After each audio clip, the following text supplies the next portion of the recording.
संसार और शरीरों के मूल तत्वों का वर्णन। युधिष्ठिर ने पूछा, दादाजी, इस स्थावर जंगम जगत की उत्पत्ति कहाँ से हुई है और प्रलय होने पर यह कहाँ चला जाता है? समुद्र, आकाश, पर्वत, मेघ, भूमि, अग्नि और वायु के सहित इस लोक की रचना किसने की है? प्राणियों की उत्पत्ति, वर्णों का विभाग, शुद्धि अशुद्धि के नियम और धर्माधर्म की विधि, इन सब की कल्पना कैसे हुई? जीवित प्राणियों का जीव कैसा है? उनमें जो मरते हैं वे कहाँ चले जाते हैं तथा उनका इस लोक से परलोक में जाने का क्या क्रम है? ये सब बातें मुझे सुनाइए। भीष्म जी बोले, राजन, इस विषय में यह पुरातन इतिहास प्रसिद्ध है। एक बार परम तेजस्वी महर्षि भृगु कैलाश के शिखर पर बैठे थे। उन्हें देखकर उनसे भरद्वाज मुनि ने यही प्रश्न किया। तब भृगु जी बोले, मुने, महर्षियों के सुनने में ऐसा आया है कि आरंभ में एक मानस देव था। वह आदि अंत से रहित, अभेद्य और अजर अमर था।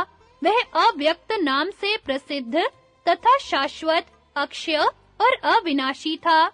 उसी से सब जीवों की उत्पत्ति होती है और मरने पर वे उसी में लीन होते हैं।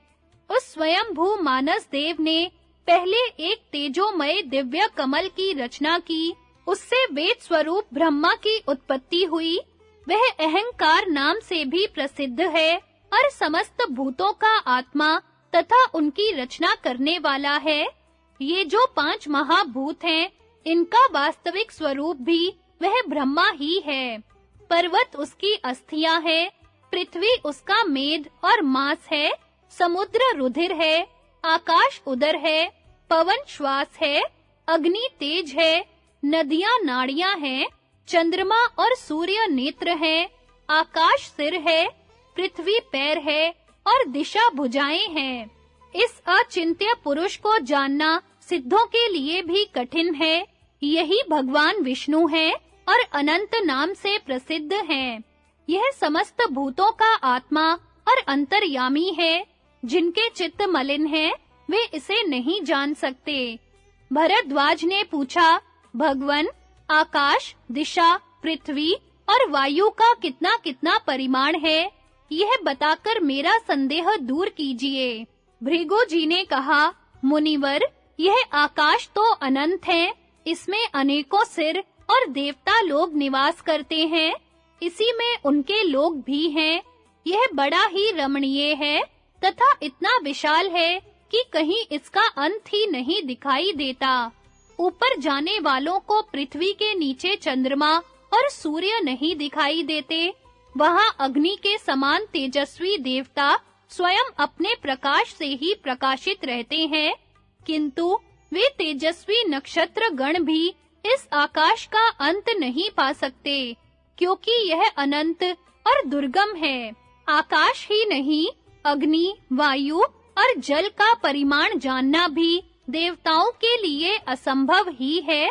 ऋषियों ने विविध शास्त्रों में त्रिलोकी और समुद्रों के परिमाणों के विषय में तो कुछ कहा भी है, परंतु जो दृष्टि से परे है और जिस तक इंद्रियों की भी पहुंच नहीं है, उस परमात्मा का परिमाण कोई कैसे बताएगा? आखिर इन सिद्ध और देवताओं की गति भी तो परिमित ही है। अतः परमात्मा का अनंत नाम उसके गुण के अनुरूप ही है।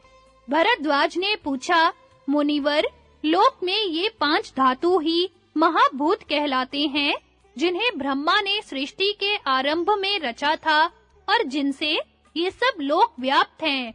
परंतु ब्रह्मा जी ने तो और ही हजारों भूतों की रचना की है। फिर इन्हीं को भूत कहना कहाँ तक युक्ति संगत है? भृगु जी बोले, मुने, ये 5 असीम हैं, इसलिए इन्हें महा कहा जाता है और इन्हीं से समस्त स्थूल भूतों की उत्पत्ति होती है। अतः इन 5 की ही महाभूत संज्ञा होनी उचित है। मनुष्य का शरीर भी इन 5 भूतों का ही संघात है। इसमें जो गति है वह पवन का भाग है, खोखलापन आकाश का अंश है, ऊष्मा अग्नि का अंश है, लहू आदि तरल पदार्थ जल के अंश हैं और हड्डी मांस आदि ठोस पदार्थ पृथ्वी के अंश हैं। इस प्रकार स्थावर जंगम सारा जगत इन 5 भूतों से ही बना है तथा श्रोत्र, घ्राण, रसना, त्वचा और नेत्र संज्ञक इंद्रियां भी इन्हीं के परिणाम हैं। भरद्वाज ने पूछा, भगवन, आप कहते हैं कि समस्त स्थावर जंगम इन 5 महाभूतों से ही बने हैं, किंतु स्थावरों के शरीरों में तो ये पांचों तत्व देखे नहीं जाते। वृक्षों को ही लीजिए, वे ना सुनते हैं, ना देखते हैं, ना गंध और रस का ही अनुभव करते हैं और ना उन्हें स्पर्श का ही ज्ञान है, फिर वे 5 भौतिक कैसे कहे जा सकते हैं? उनमें ना तो द्रवत्व देखा जाता है, ना अग्नि का अंश है और ना पृथ्वी या वायु का भाग ही देखा जाता है तथा आकाश का तो कोई प्रमाण ही नहीं है, इसलिए उन्हें भौतिक नहीं कहा जा सकता। भृगु जी बोले, मुने, वृक्ष यद्यपि ठोस जान पड़ते हैं, तो भी उनमें आकाश अवश्य है। इसी से उनमें नित्य प्रति फल फूल आदि की उत्पत्ति संभव हो सकती है। उनके अंदर जो ऊष्मा है, उसी से उनके पत्ते, छाल, फल और फूल कुम्हलाते हैं तथा ये सब मुरझाते और झड़ जाते हैं। इससे उनमें स्पर्श भी होना सिद्ध होता है। यह भी देखा जाता है कि बिजली की कड़क आदि भीषण शब्द होने पर वृक्षों के फल फूल गिर जाते हैं। शब्द का ग्रहण तो श्रोत्रेंद्रिय से ही होता है, अतः सिद्ध होता है कि वृक्ष सुनते भी हैं। देखो, लता वृक्ष को चारों ओर से लपेटती ऊपर की ओर चढ़ती है। बिना देखे किसी को अपने जाने का मार्ग नहीं मिल सकता। इससे सिद्ध होता है कि वृक्ष देखते भी हैं। सुगंध और दुर्गंध से तथा भांति-भांति की धूप देने से वृक्ष निरोग होते हैं और उनमें फूल आ जाते हैं। इससे उनका सूंघना भी सिद्ध होता है। वृक्षों में रसनेंद्रिय भी है, क्योंकि वे अपनी जड़ से जल पीते हैं और कोई रोग होने पर जड़ में औषधि डालकर उनकी चिकित्सा भी की जाती है।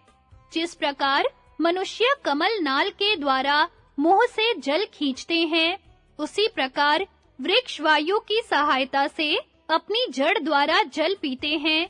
इसी से उन्हें पादप कहा जाता है।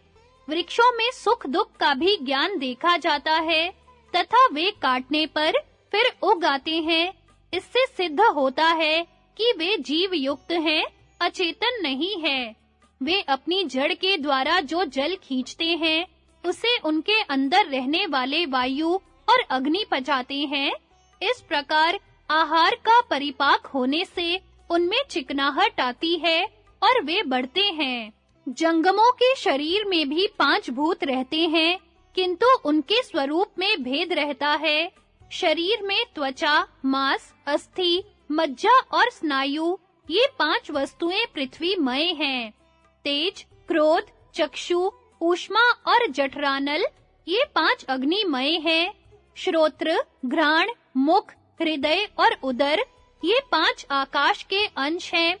कफ, पित्त, स्वेद, चर्बी और रुधिर, ये 5 जलीय अंश हैं तथा प्राण, अपान, उदान, समान और व्यान, ये 5 वायु के विकार हैं।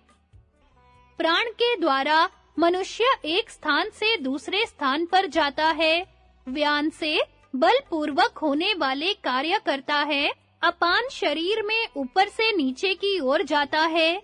समान हृदय में स्थित है और उदान से मनुष्य उच्छ्वास लेता तथा कंठ तालवादी स्थान भेद से शब्दोच्चारण करता है। इस प्रकार ये 5 वायु प्रत्येक देहधारी से भिन्न-भिन्न क्रियाएं कराती हैं। जीव भूमि के कारण ही अपने में गंध गुण का अनुभव करता है। जल के कारण रस को जानता है।